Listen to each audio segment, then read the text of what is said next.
There was a time when the 5th of November wasn't lit just by fireworks, but by something far more personal.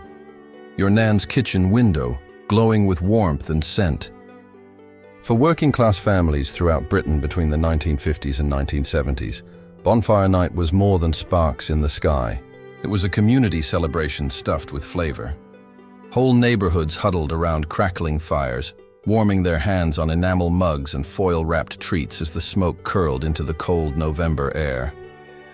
The food wasn't fancy, but it was legendary, with recipes passed not through books, but through habit, memory, and hands dusted in flour. While today's version of Bonfire Night may come with supermarket freezer trays and packaged fireworks, there was a time when it was handmade, heartfelt, and unforgettable. If you were lucky enough to grow up then, just the scent of burning wood or golden syrup can bring it all rushing back. Before we dive into these delicious forgotten recipes, take a moment to hit that subscribe button and tap the bell icon so you never miss a bite of nostalgia like this again. Trust us, you won't want to miss what's coming. Bonfire Toffee. Let's begin with the king of Bonfire Night confections. Bonfire Toffee, also known by many regional names, Plot Toffee, Clagham, or Treacle Toffee. Picture it, dark as coal and just as hard. A jagged slab that could crack in your palm with a loud snap, or worse, take a filling with it. Children hovered at the stove, eyes wide, as molten sugar, syrup, and treacle boiled into a bubbling mass. The smell, bittersweet and almost smoky, wrapped itself around the kitchen, clinging to walls and clothes. Once cooled, the excitement turned to smashing, wrapping it in a tea towel and clobbering it with a rolling pin or hammer.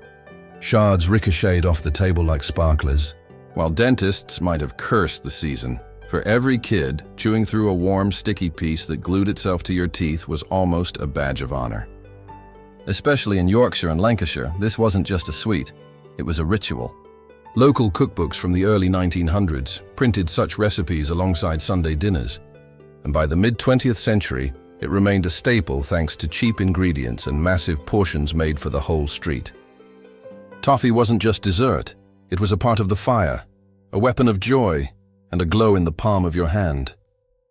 Parkin, if Bonfire Toffee was the wild crunch of the celebration, Parkin was its slow-burning heart, dense, chewy, and wonderfully sticky with tradition. True Yorkshire families knew not to rush it. This wasn't a bake-and-eat cake. Parkin needed time.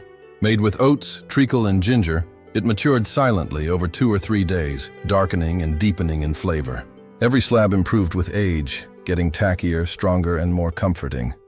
In homes where budgets were tighter than coat buttons, it was a gift of patience and planning.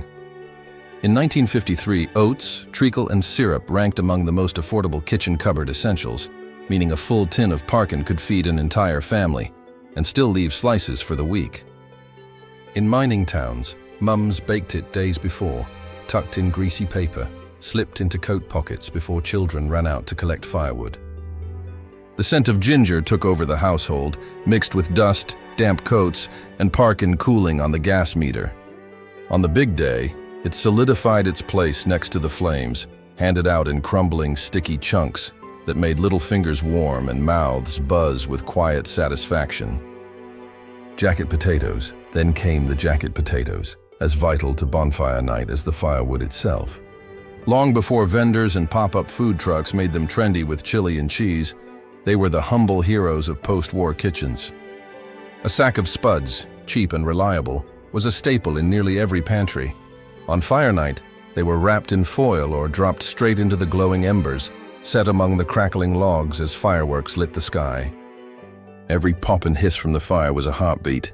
When finally pulled out with sticks or tongs, the skins were often blackened and crisped with heat, the steam hissing as a knife cut into the rise.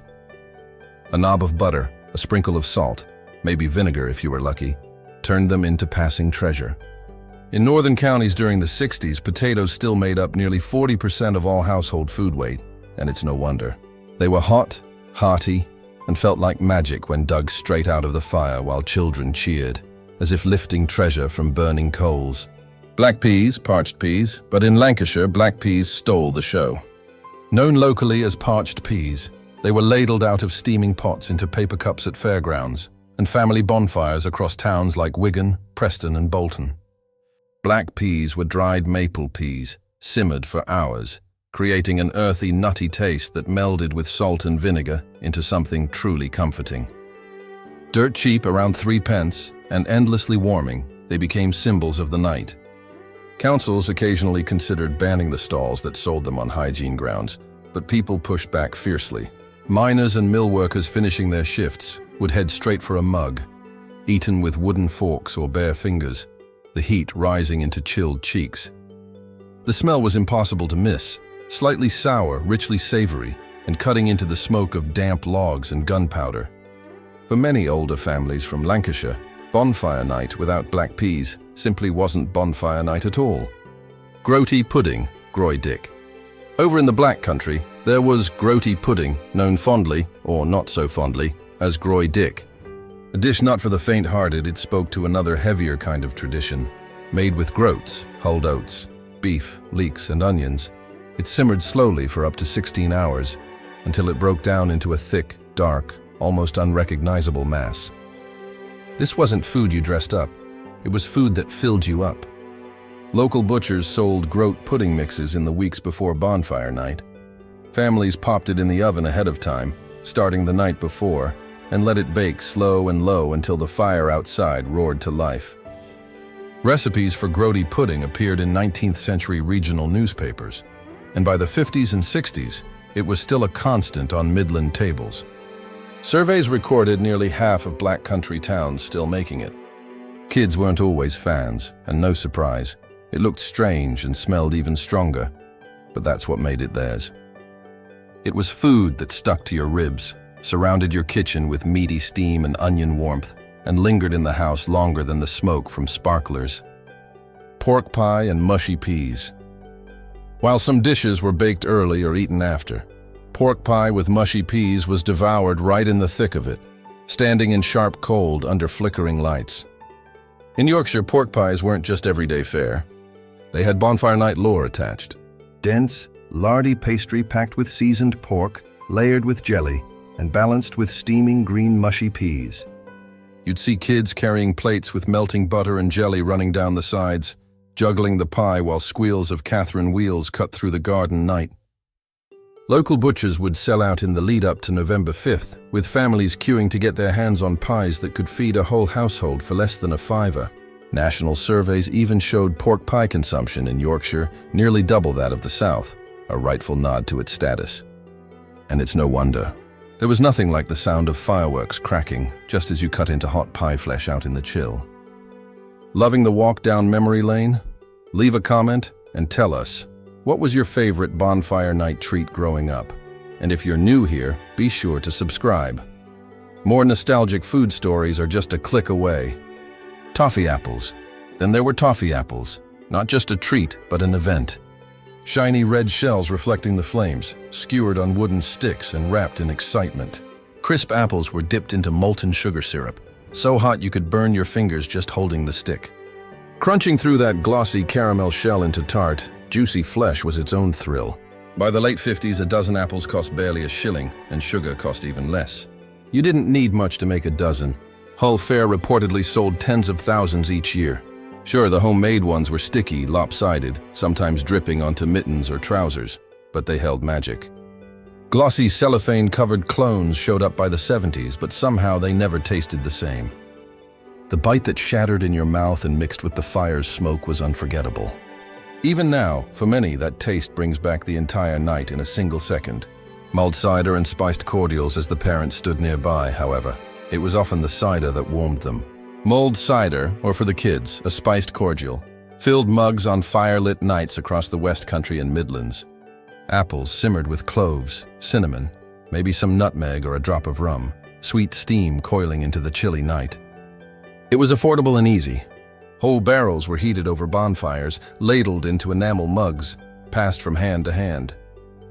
Children held their own versions, cider-free but just as warmly spiced. Local brewers even reported sales spikes around November, directly tied to fire night demand. A cinnamon-scented breath rose with every sip, and for those who remember it well, even just the smell of cloves in a cupboard is enough to bring the November air back into their lungs. Sticky ginger loaf, another understated gem, was the sticky ginger loaf. Not as chewy as Parkin, not as sweet as the sponge puddings, but solid, reliable, utterly delicious. Sold cheaply in grocers or made by hand in households armed with flour, treacle, ginger, and butter, it was the loaf designed for sharing. Cut into thick slices, buttered generously, wrapped in grease-proof paper, and handed out by nans who knew how to keep bellies happy until the final crackles of night lit the sky. Ginger loaf traveled well, stayed fresh, and had a kind of quiet comfort that other sweets couldn't match. During the war, ginger was promoted as a way to lift bland meals, and the habit of ginger baking survived through rationing and into better times. On Bonfire Night, its fiery bite was a match for the cold evening air, and the smell of its spice hung in the fabric of coats and scarves longer than anyone ever expected. Treacle sponge pudding now, and then, after the fireworks died down, the family would gather around the table again for treacle sponge pudding. Steamed into glorious stickiness and soaked with thick golden syrup, it would arrive on the table like a final gift. Drenched and glistening, it needed nothing more than warm custard to become the kind of dessert that made the fire outside feel a million miles away. The National Food Survey reported golden syrup as one of the top household items through the 50s, and this pudding explained why. Costing just a few shillings to prepare, it was emotional nourishment. For many kids, it was the last thing they ate before bundling up and heading out into the November dark. The warm contrast, treacle sponge in the belly, sharp wind on your cheeks, was unforgettable. Though few modern menus would allow space for such a heavy pudding, for those who tasted it as children, it remains the taste of family and fire. Bread pudding with raisins as the embers glowed faintly and the fireworks calmed. Bread pudding often brought the night to a cozy close. Made from stale bread, raisins, milk, nutmeg, and baked until the edges crisped just right, this pudding was born out of wartime thrift and passed along by the hands that wasted nothing. Less than a penny per slice, and yet it became a mainstay in homes from Birmingham to the southeast. Kids would sit wrapped in itchy wool, faces glowing, sparkler smoke in their hair, biting into warm, spiced squares that stuck to the roof of the mouth. While some remember the texture with less fondness, dense, unforgiving. Others swear there never was a better end to Bonfire Night. It wasn't glamorous, but it was real, and it fed that in-between space between celebration and bedtime. Hot potato cakes, another quick remedy for cold toes and hungry stomachs. Potato cakes, fried up in meat drippings. Made from leftover mash, fashioned into flat rounds, and dropped into sizzling pans as soon as the crowds returned inside. They offered pure comfort. The hiss of the batter hitting the fat was as much a part of Fire Night as the fireworks themselves. Kids lined up at the stove, stamping their boots, asking for first dibs. Some dipped theirs in brown sauce. Others just salted them straight off the flame. They vanished faster than they could be made. In places like Durham, these hot little rounds were the unspoken hero of the night. Made with nothing but yesterday's dinner and a bit of flour, they filled bellies fast and warmed hands that had just released sparklers into the misty night. Homemade sausage rolls. Don't forget the homemade sausage rolls, the flakiest, meatiest staples of the bonfire buffet. Before supermarket freezer aisles existed, sausage rolls came from scraps. Sausage meat, leftover pastry, seasoned just right. Moms and nans baked them in batches, lining trays from edge to edge. They filled the house with the kind of smell that made kids hover by the oven door. By late afternoon, the first rolls were bundled into paper napkins and handed out as bonfires sparked to life. At church fetes and village fire pits, people couldn't get enough. There were burnt edges and uneven shapes, and none of that mattered. What mattered was their warmth, flaky goodness, and the joy of something handmade. Even in the 60s, when frozen ones hit shelves, families still stuck to Nan's version because nothing else smelled like home. Baked apples with raisins and clove last, but never forgotten. Baked apples stuffed with brown sugar, raisins, and sometimes just a whisper of clove. Skinned and cored with care, each apple was wrapped in foil and gently tossed into the glowing embers of the fire. Within minutes, they hissed and split open, their syrupy centers oozing warmth and memory. kids would scoop at them with spoons or impatient fingers, often burning their tongues because patience wasn't part of the fun. Apples were cheap, abundant, and always around in woven baskets from autumn harvests. Older Welsh miners still recalled dodging sparks while vying for a bite. The aroma, sweet fruit laced with char and spice, was a low, unforgettable hum beneath the booming fireworks.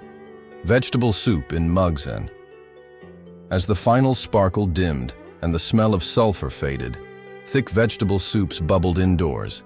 Peas, lentils, carrots, turnips, cooked until everything was soft and savory. Scooped into mugs and handed out by the stove, it wasn't fancy. It was simple warmth, food that sighed life back into stiff fingertips and outweighed any firework in longevity. Kids queued in socks, coats hung up dripping beside radiators. That mug of soup, lifted to the lips as sleep crept in, was often the true finale. One more bite to mark the end of the night, one more comfort handed from pot to plate, and the ritual was complete. These weren't just meals.